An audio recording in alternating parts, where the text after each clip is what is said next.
In August 1586, the so-called Babington Plot was exposed.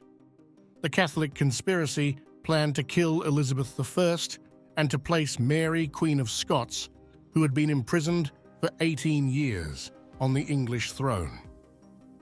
The Tudor monarch's cousin was arrested on August 11th during one of her rare horseback rides and sent to Tixall Hall in Staffordshire. She was left completely in the dark as to why this happened. Little did Mary know that she would be put on trial, nor could she have known that she would no longer be alive even half a year later. The following months were among the most important in English history, as religion, the constitution of the realm, and the importance of gender for the ability to rule were at stake. It was strangely fitting that this episode ended more dramatically than even Mary's enemies wished. Two quick notes before we can start. First, I've already made a video about the Babington Plot, so I won't go into these events again here. Second, before we deal with the court case, we must briefly devote ourselves to Mary in detail and specifically to her relationship with Elizabeth. Otherwise, the following remarks are not to be understood, as Mary referred to them again and again. Mary was born on December 8th, 1542. She was thus 5 years younger than Edward VI, to whom she was temporarily promised, and a little more than 9 years than Elizabeth I. Just like the Tudor Queen, she was a direct descendant of Henry VII and attributed her claim to the English crown to it. Legally, however, this was not correct. Mary was a descendant of Henry's daughter, Margaret Tudor. She and her heirs were excluded from the English line of succession when Margaret was married to King James IV of Scotland. From 1558 onwards, however, only Mary and Elizabeth were left apart from the Grey Line, which was politically marginalized after the events surrounding Lady Jane Grey's 9 days' reign. In addition, the primogeniture also favored Mary, as her grandmother Margaret had been Henry's older daughter. Elizabeth saw Mary as a competitor, especially as a woman, long before the situation between the two queens escalated. She regularly asked Mary's ambassador, James Melville, who danced better or whose hair looked nicer. Mary was considered beautiful by contemporaries. Thomas Randolph, for example, described her to William Cecil with the words, "The finest she that ever was." Elizabeth had already fallen seriously ill with smallpox in 1562 and almost died. The disease left visible scars on her face. This was one of the reasons why she henceforth wore thick white makeup, which became characteristic of her illustrations. Mary had married early. Elizabeth had become a symbol of virginity. In this respect, the two queens in one aisle, as Cecil was to call them, differed as well. Another distinguishing feature was that Mary had almost no practical political experience, neither as Queen of Scotland nor during her very short time as Queen of France in 1559 and 1560. Elizabeth, cursed with the control addiction typical for Tudor rulers, was the complete opposite in this question. She was deeply involved in the day-to-day political business of her country and had perfected her father's strategy of persuading Parliament to comply with her wishes through targeted involvement. The French King Henry II had proclaimed Mary Queen of England after the death of Elizabeth's half-sister, Mary. This happened in 1558. The Catholic should never give up this claim. From then on, she used the English royal coat of arms alongside the French and Scottish coats of arms. She rejected the Treaty of Edinburgh, which would have forced her to give up this claim. However, there was never any personal enmity towards Elizabeth on her part before her imprisonment. Well, at least according to our sources. When the Queen of England fell ill, the Scotswoman wrote her letters of encouragement, expressing a sincere concern. Mary also very much wanted the two women to meet. Once it almost came to this, It was planned for the late summer of 1562 and was prepared for more than half a year. Elizabeth changed her mind at short notice. She probably avoided her cousin throughout her life because she was famous for her charisma. Elizabeth was reportedly not sure whether she herself could escape it. To render Mary harmless, she therefore proposed marriage to her, let's say, confidant Robert Dudley. Elizabeth even lured her in guaranteeing that she would become her heiress. Mary probably flirted with this idea at least a little, but Dudley did everything he could to torpedo the project, which was ultimately successful. It is unclear to what extent Elizabeth knew how weak Mary's position in Scotland was. The problems she had with Catholics in her kingdom were experienced by Mary with Protestants. Both monarchs were repeatedly attacked for ruling as women. The attacks against Mary were even sharper than those against Elizabeth. Under the pretext that Mary had been involved in the murder of her second husband, Lord Darnley, the coup against Mary finally took place in 1567. She had to abdicate in favour of her one-year-old son James and was imprisoned at Loch Leven Castle. According to her own statements, she suffered a miscarriage of twins here. Under adventurous circumstances that would justify their own video, she was able to flee in 1568. She raised an army of 6,000 loyalists, but was defeated. She fled to England to seek Elizabeth's help, and she plunged the Tudor Queen into a deep political crisis. This was the case for several reasons. 1. Mary still laid claim to her throne. The Catholics in her own country supported her, as Elizabeth had been excommunicated by the Pope and had been declared illegitimate by both the Pope and her father. 2. Elizabeth did not know if Mary was actually involved in the murder. 3. Mary came to England as a foreign monarch without an invitation, which could be legally interpreted as an act of war. This was all the more true because she still refused to give up the English crown for help. Elizabeth ordered an investigation into the Darnley murder. Mary refused to help. She was an anointed queen and therefore could not be condemned by a court. The investigation was therefore superfluous, she argued. Elizabeth was thus faced with a dilemma. If she were to help Mary to the Scottish throne, she would anger the Protestants in her own country. If she were to hand Mary over to the Scots, it would possibly mean her death. And without any question, it would extremely annoy France. If she were to let Mary go, she could return with an army in the worst case. The Scots made the dilemma worse. They presented Elizabeth with the so-called casket letters to prove Mary's guilt. The deposed Scottish queen is said to have written them to the Earl of Bothwell. Mary continued to refuse to participate in the proceedings, this time also in England, and only signalled a willingness to give a written defence if Elizabeth would guarantee her an acquittal. Elizabeth's investigators judged that the letters were genuine, but did not prove Mary's guilt beyond doubt. This corresponded with the wishes of the English Queen at the time. Still, it was long said that the letters were effective evidence after all. Today, almost ironically, we see this just like the English investigators.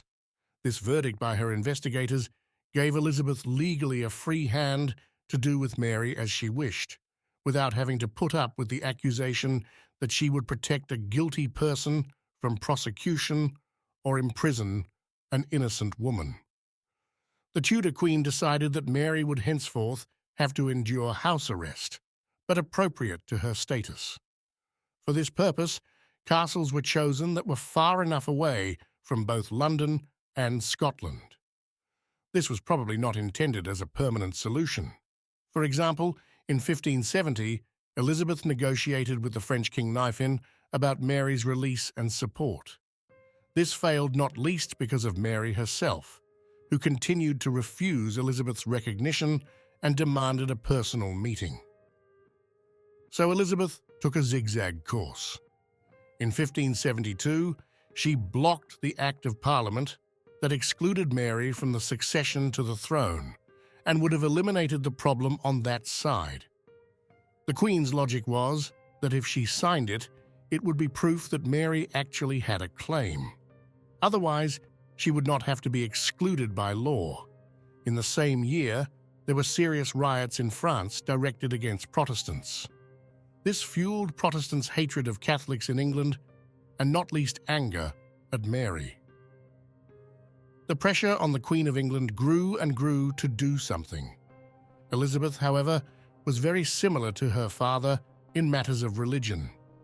She was much more conservative than the leading Protestants of the time and just did not want to bow to the Pope. She had no real problem with Catholics as long as they didn't try to kill her. She therefore agreed to increased surveillance of Catholics, but rejected revenge persecution as a reflection of what was happening in France. This was the breeding ground in which the Catholic conspiracies against Elizabeth could grow, which I talked about in the last video about Elizabeth and Mary.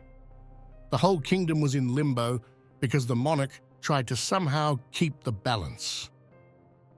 Elizabeth and Mary kept quiet to play for time. Until the Babington Plot, Mary was never fully involved in the planning of the conspiracies, even though she was well aware. Mary's son caused the change. James IV was in his teens in the mid-1580s and was actively flirting with keeping the throne himself. He had no interest in helping his mother return to power. Instead, he sought recognition from Elizabeth as King of Scotland and as a possible successor to her crown. For Elizabeth, this opened up an interesting scenario. James had the same legitimacy as Mary, but wanted to recognize her. Suddenly, there was a way out of her dilemma. Mary learned of James's actions shortly before her letter to Babington, in which she gave the green light for the plans. In the letter, she specifically addressed the importance of help from the continent. It is therefore probably not too daring a tip that it was James's approach to Elizabeth that caused her to panic, which is why she now actively participated. It was probably her last chance to save one of the two thrones. After the failure of the Babington Plot, Mary was left in the dark for a long time about what would happen to her. She was brought to Fotheringhay Castle at the end of September 1586. The actual conspirators were already dead at that time, and she only learned one day before the start of her trial that she was supposed to appear in court. She was denied legal counsel. This was common in treason trials. The logic was that the accused person could inadvertently make the lawyer guilty of treason if he helped a guilty person to an acquittal. Mary was to answer to a commission of 36 people. Only 2 members were Catholic. Prosecutors such as William Cecil or Francis Walsingham were also part of the commission and would therefore judge her at the same time. In this way, the whole thing did not even have the appearance of a fair trial. Mary protested it was about laws. By me most unknown. She also had language difficulties. She was also an anointed queen and not an ordinary criminal. A court case was therefore not appropriate. Cecil informed her that she had lost her crown, so the argument didn't hold water. Mary replied that she was not a subject of Elizabeth. Cecil said that it didn't matter.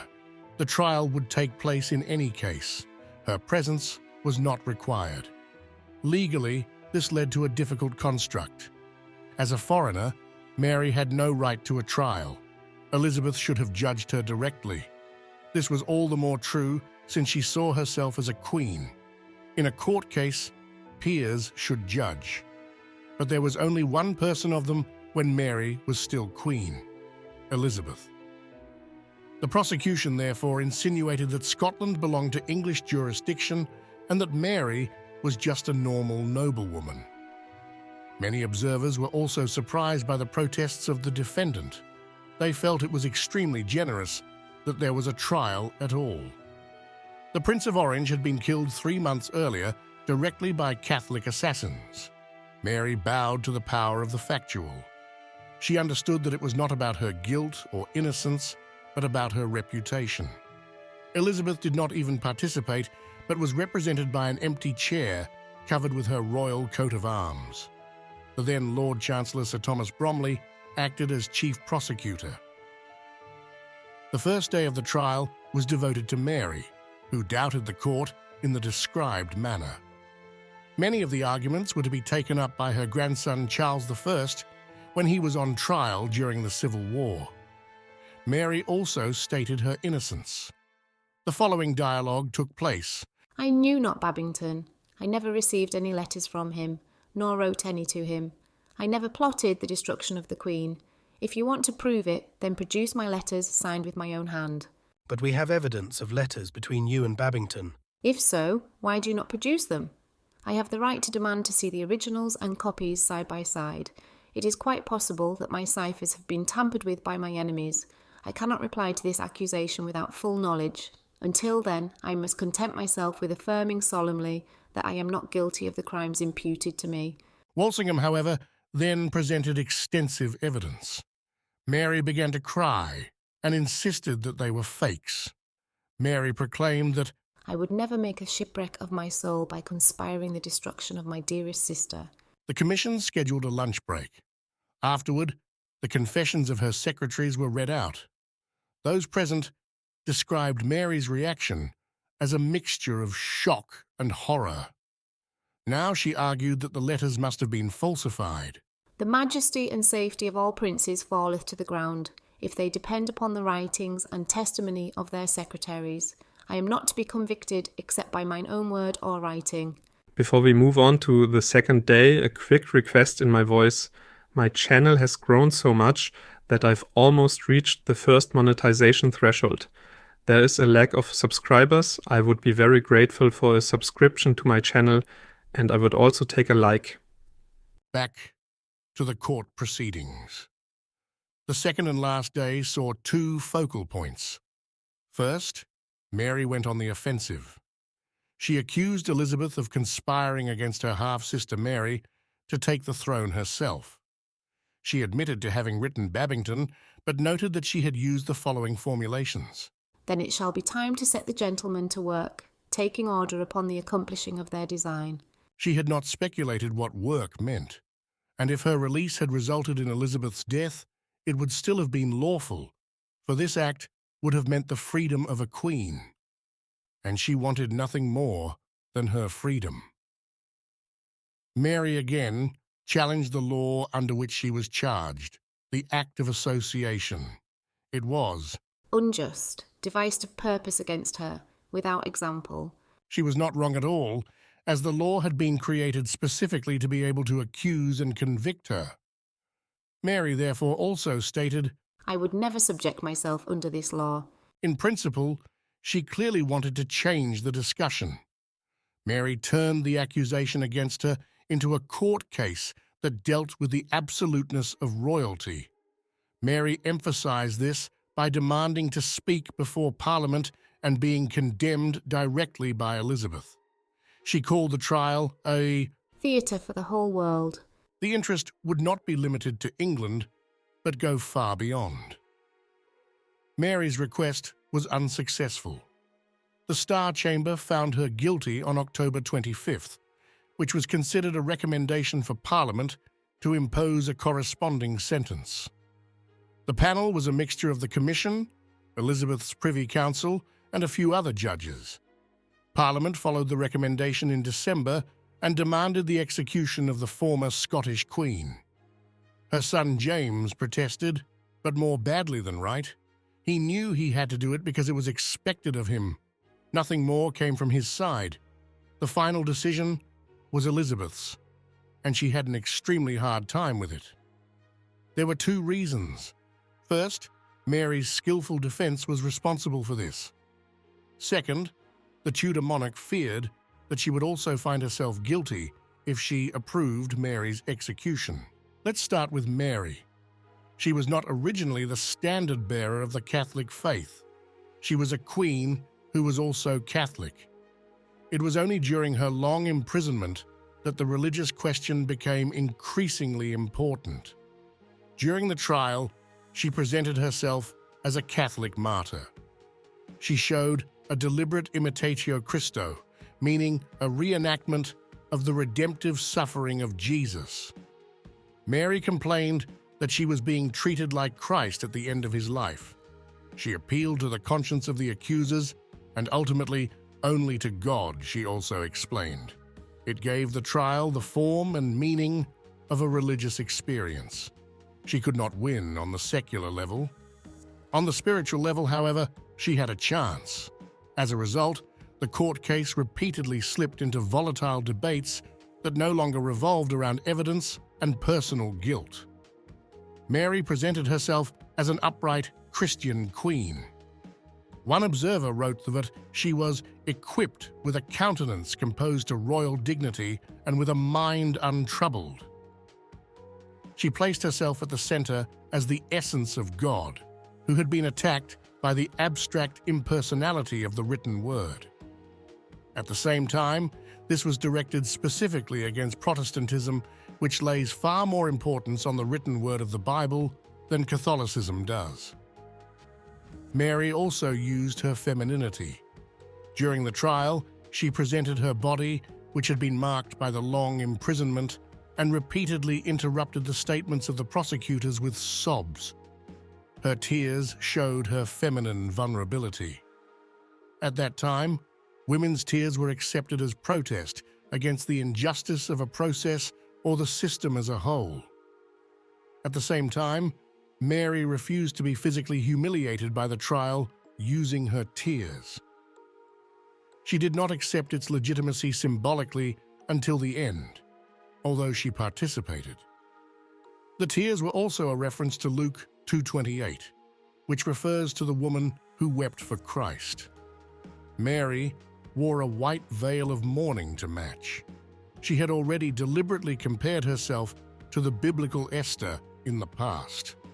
The Jewess was the chief wife of a Persian king. She managed to bring her husband to the gallows to save her uncle. The accusation against Elizabeth that she conspired against her half-sister can be interpreted as a connection to this. Mary acted so cleverly that Elizabeth called the commission back to London even before the actual verdict. Therefore, the Star Chamber came to a verdict and delivered it to Parliament. This passed petition after petition that Mary should be executed. Writings such as necessity of the sentence of death appeared by members of Parliament who put pressure on the monarch. The document said that Mary would not have been merciful if she had succeeded. Elizabeth felt trapped. Mary had made gender an issue, once again raising the question of whether women could rule at all. A parliamentary petition took up this aspect directly. If the Queen refused to execute her cousin, this would be due to the weakness of female rule. But the reverse was also presented. Good women should not kill. Elizabeth should therefore not have Mary executed. Proponents of the death penalty countered that Mary had not behaved like a good woman, so the Queen didn't have to. The view, published by John Knox in 1558, that female rule was in itself treason, once more made the rounds. He had written at the time, "To promote a woman to bear rule, superiority, dominion, or empire above any realm, nation, or city is repugnant to nature, contumely to God, a thing most contrarious to his revealed will and approved ordinance, and finally, it is the subversion of good order and all equity and justice." Elizabeth knew that every decision she made would be used against her gender. An execution would also mean the danger of creating a Catholic martyr. If a coup against her was successful, she would no longer be able to invoke the fact that a queen should not be tried and executed. After all, she herself would have set the precedent that this was possible after all.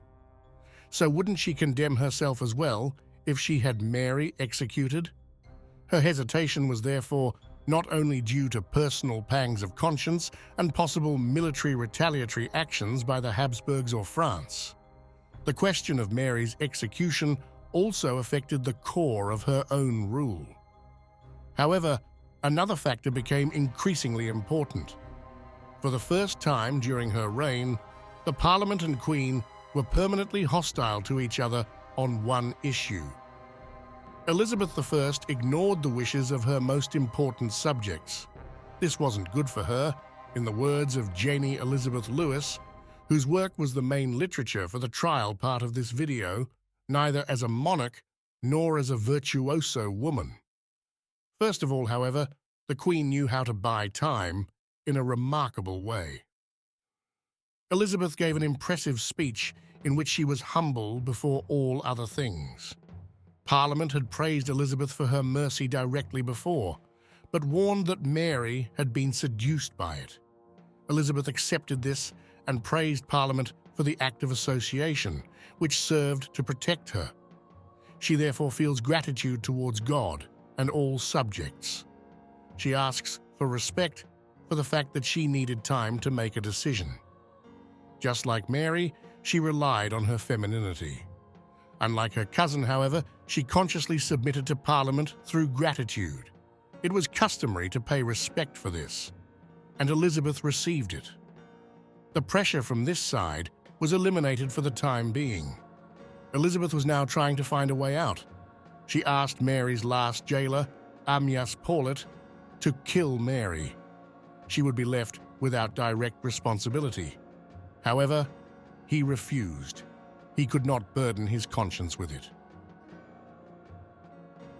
At the beginning of February 1587, the Queen was finally able to decide to sign the execution order. She did this in front of numerous witnesses. She handed the warrant to William Davison, a younger member of her Privy Council. However, 2 days later, on February 3rd, Cecil called together 10 members of the Privy Council. This happened without the Queen's knowledge. Together, it was decided that the sentence should be carried out immediately. Otherwise, the Queen would only change her mind again. The council immediately set off. Elizabeth exploded with anger. This did not correspond with her wishes. She had Davison locked up in the Tower, where he was to be imprisoned for 18 months. But it was too late to save Mary's life. And in principle, the council had done what Elizabeth wanted. It had made the final decision in her place and freed her from direct responsibility in this way. Mary was informed on February 7th that she would die a day later in the Great Hall of Fotheringhay Castle at 10 a.m. She is said to have taken the news calmly. She had expected it. Mary spent the last hours of her life in prayer and distributing her belongings among her servants, making her will and writing a letter to the French king. When she was picked up for execution, she appeared like a nun. She wore a black satin dress, a white veil, and 2 rosaries.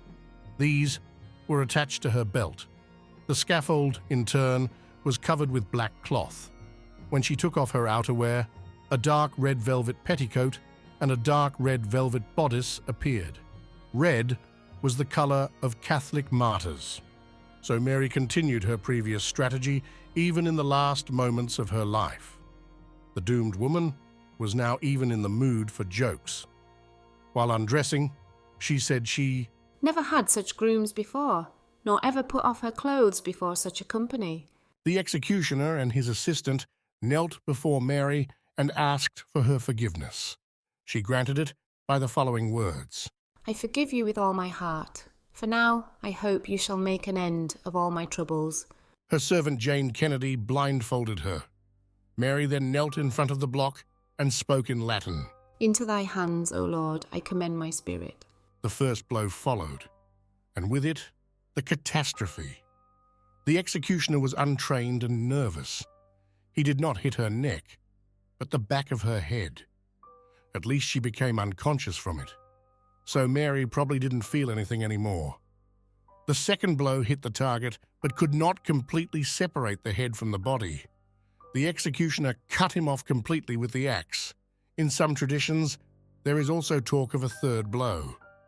The executioner now raised her head and cried out that God should bless the Queen. However, it now turned out that Mary had been wearing a wig. The head fell to the ground, revealing that Mary had only short, grey hair. Cecil's nephew, who was present, described the scene. Her lips stirred up and down a quarter of an hour after her head was cut off. In addition, he added that Mary's little dog was revealed, which had hidden between her skirts during the execution. However, another eyewitness, Emmanuel Thomascon, does not mention the dog in his descriptions. After the execution, the block, the scaffold, her clothes, and everything that had touched her blood were burned in the fireplace of the Great Hall. There should be no relics. Mary was not buried until July of that year. She was buried in Peterborough Cathedral. It was not to be her final resting place. Her son James had her buried in Westminster Abbey in 1612. Here he had erected a monument to her that was even larger than that of Elizabeth. Since Mary's death, the question has been circulating as to whether it was preventable. This cannot be answered conclusively. Counterfactual history is also not something historians should do. It is also challenging for me to see a scenario in which Mary would not have died, at least in captivity. From the moment she set foot on English soil, she was far too big a problem for the Queen.